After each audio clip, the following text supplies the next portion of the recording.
Hello, কেমন আছেন সবাই? আজ আমি নিয়ে এসেছি ডিমের ডেভিল রেসিপি, যেটা খুব অল্প উপকরণ দিয়ে তৈরি হয়ে যাবে। বিকেলের স্ন্যাক্স হলো, বা ঘরে ছোটোখাটো গেস্ট আসছে, কোনো ওকেশন হচ্ছে, বা গেট টুগেদার তার জন্য, বা সামনে ঈদ আসছে তার জন্য এটা একদম পারফেক্ট হতে পারে রেসিপিটা। প্রথমেই দেখলেন কড়ায় অল্প করে সর্ষের তেল দিয়েছি, তার মধ্যে কিছু আদা কুচি, পেঁয়াজ কুচি দিলাম। আদা পেঁয়াজটা একটু ভাজা হবে, লাল হবে, বেশি কালারটা চেঞ্জ করবেন না। এদিকে আমি একটা ছোট দেখে বাটি নিয়ে নিয়েছি, তার মধ্যে কিছু গুঁড়ো মশলা রেডি করে নেব।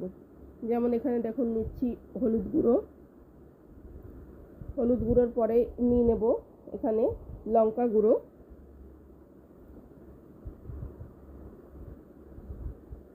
লঙ্কা গুঁড়ো নিলাম। আপনাদের সকলকে একটা অনুরোধ, ভিডিওগুলো ভালো লাগলে অবশ্যই লাইক, শেয়ার এবং সাবস্ক্রাইব করবেন।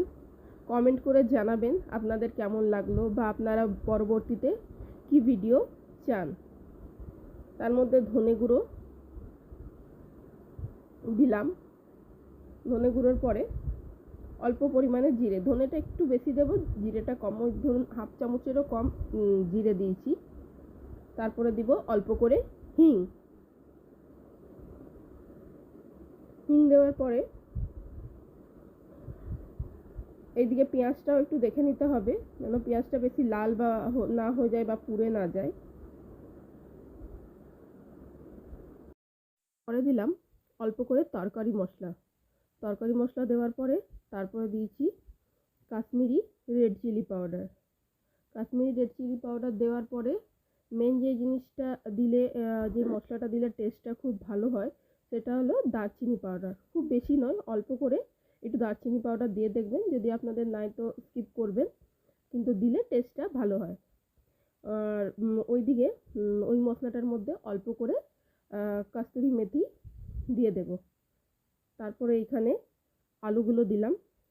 আলুগুলো দিয়ে ভালো করে পেঁয়াজ আর মশলার সঙ্গে কম্বাইন করে আলুটা মিশিয়ে নেব পেঁয়াজের সাথে। পেঁয়াজের সঙ্গে মিশানোর পরে এর মধ্যে দেব পরিমাণ মতো নুন। নুন দেওয়ার পরে এই মশলার মিশ্রণটা আমরা বানিয়ে রেখেছিলাম, শুকনো মশলার মিশ্রণটা, সেই মশলার মিশ্রণটাও দিয়ে দেব। দিয়ে ভালো করে আলুর সঙ্গে মিশিয়ে নেব। আলুটা একটু ভাজা ভাজা করব। আপনাদের কাছে আবারও আমার অনুরোধ, প্লিজ চ্যানেলটাকে সাবস্ক্রাইব করবেন, লাইক করবেন ভিডিওগুলো, আর কমেন্ট অবশ্যই করবেন। কমেন্ট করে আমাকে জানাবেন আপনাদের কেমন লাগছে ভিডিওগুলো। আমি তো আপনারা কমেন্ট না করলে বুঝতে পারবো না আপনাদের অন্যরকম কিছু ভিডিও চাই কি না, বা এই ভিডিওগুলো আপনাদের কেমন লাগছে।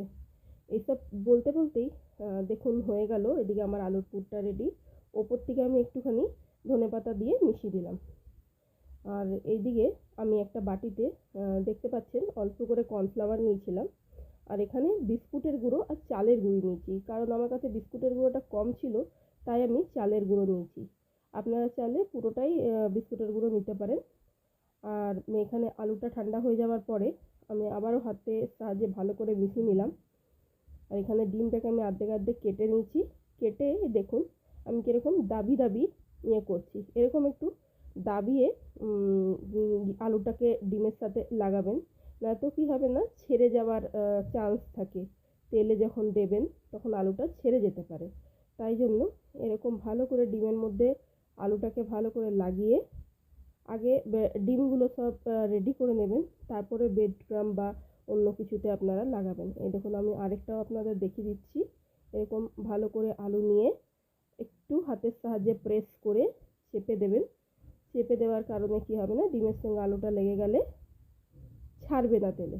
আর ওই যে বললাম কর্নফ্লাওয়ার নিয়েছি, কর্নফ্লাওয়ারের মধ্যে 2 থেকে 3 চামচ বেসন দিলাম, তার মধ্যে অল্প পরিমাণে নুন নিয়েছিলাম, আর আমি এখানে কাশ্মীরি রেড চিলি পাউডার নিয়েছিলাম, হয়তো ওটা দেখাতে ভুলে গেছি, এখানে নেই দেখছি ভিডিওটা।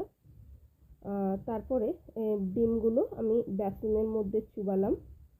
চুবিয়ে এক্সট্রা বেসনটাকে একটু ঝেড়ে ফেলে দেওয়ার চেষ্টা করবেন, নয়তো ব্রেড ক্রাম্বটা খারাপ হবে। আমার তো একদমই অল্প ব্রেড ক্রাম্ব ছিল বলে ব্যাপারটা আপনাদের যদি কম থাকে বেটার, আপনারা মেরি বিস্কুট দুটোকে মিক্সিতে গ্রাইন্ড করে নিতে পারেন, পাউডার করে নিলে সেটাও হবে।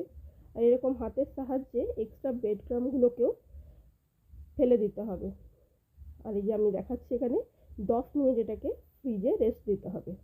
আর দেখুন চুটকি বাজিয়ে আমি সব পরিষ্কার করে ফেললাম, কত পাওয়ার আমার। যাই হোক, এরপরে কড়াইয়ে তেল দিলাম, আবারও সর্ষের তেল দিয়েছি, অল্প করেই দিচ্ছি, বেশি করে আমি তেল দিচ্ছি না, অল্প অল্প তেলেই করার চেষ্টা করছি। আর একদম আস্তে আস্তে দেবেন।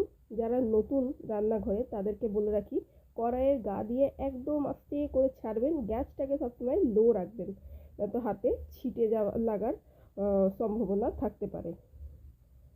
তো আমরা লো টু মিডিয়ামে গ্যাসটাকে করে 2 পিঠ হালকা হালকা সেঁকে দেবো। একদম লো রাখবেন না, একদম গ্যাস লো রাখলে কি হয় না, খুব তেল টানে। তো লো রাখার দরকার নেই, মিডিয়াম রাখবেন। আর যখন দেবেন আর ওঠাবেন তখন গ্যাসটা কমিয়ে দেবেন। দেখলেন আমি কেমনি লাল করে ভেজেছি, এর থেকে বেশি লাল করলে ভাল লাগবে না, এটাই ঠিক আছে। বাকিগুলো এরকম করে আমি ভেজে তুলে নেব। আমি বেশি বানাইনি, 3টে ডিমেরই বানিয়েছি। আর আমি ডিমের দেখলেন আপনারা দুপাশে আলু লাগাইনি, আপনারা চাইলেন দুপাশেও আলু লাগাতে পারেন, আমি এক পাশেই লাগিয়েছি। আর এইদিকে আমাদের টেবিলের জন্য বিছনা রেডি হচ্ছে। তো বিছনাতে আছে তার শসা কুচি, পেঁয়াজ কুচি আর বিট কুচি দিয়ে আমরা বিছনা রেডি করে দিয়েছি। এরপর আমাদের টেবিল এসে শোবে। এই যে দেখুন শোয়ানোর প্রসেস চলছে, তাকে ট্রের মধ্যে আমরা ডিমের টেবিলগুলো রেখে দিলাম সুন্দরভাবে। কত স্ট্রাগল করতে হচ্ছে আমাকে, দেখছেন? করার পরে উপর থেকে অল্প করে ধনেপাতা কুচি দিয়ে সাজিয়ে দেব। আর ওই পাশে আমাদের বাকি টেবিলগুলো হচ্ছে ফ্রাই, সেটা ভুললে চলবে না, সেটা ভুললে তারা পুড়ে যাবে। এই যে দেখুন বাকি 3টে রেডি আমার ভাজা, মানে 6টা আমার ভাজা রেডি। 3টেকে বেডে শুয়েছি, 3টেকে থালাতেই রেখেছি। এই যে রেডি আমার ডিমের টেবিল। দেখলেন কত সহজ পদ্ধতিতে আমি বানালাম, কমই উপকরণ লেগেছে। আর অবশ্যই কাসুন্দি তো দরকার, সাথে সস, টমেটো সস। আশা করি আপনাদের ভিডিওটা ভালো লেগেছে। যদি ভালো লেগে থাকে অবশ্যই লাইক করবেন, সাবস্ক্রাইব করবেন, শেয়ার করবেন, আমাকে কমেন্ট করবেন। আর দেখলেন কি সুন্দর আওয়াজ হলো, আমি আপনাদের একটা ভেঙে দেখাচ্ছি। দেখুন ফোকাস আসছে না লাইটের প্রবলেমের জন্য। দেখলেন আপনারা কত চটজলদি তৈরি হয়ে গেল আমাদের ডিমের টেবিল। আশা করি আপনাদের ভালো লেগেছে। নমস্কার, ভালো থাকবেন, দেখা হচ্ছে, আবার দেখা।